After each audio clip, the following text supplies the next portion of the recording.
Hello guys, ito ang loob ng kwan. Meron kami ate. Loob ng ano.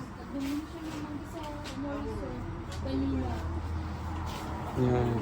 Loob ng Filipino shop.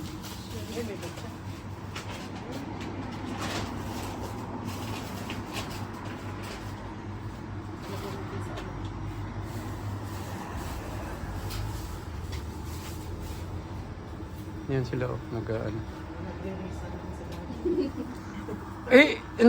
Nabigyan nyo na siya ng sombrero? Hindi nga. Oh. Hindi kasi next na ano yung punta namin, nakalis ako ng bahay. Pinagdala.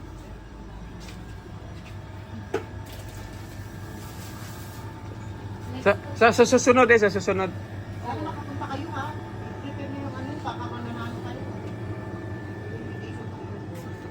You buy 50 or dahil to 150.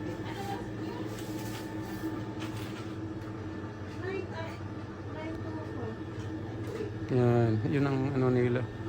May mga ano, dried fish. Kaso lang, hindi pwede sa akin itong mga dried fish. Unang kayo na kaya. Sabi ko sa mga in-charge, ano,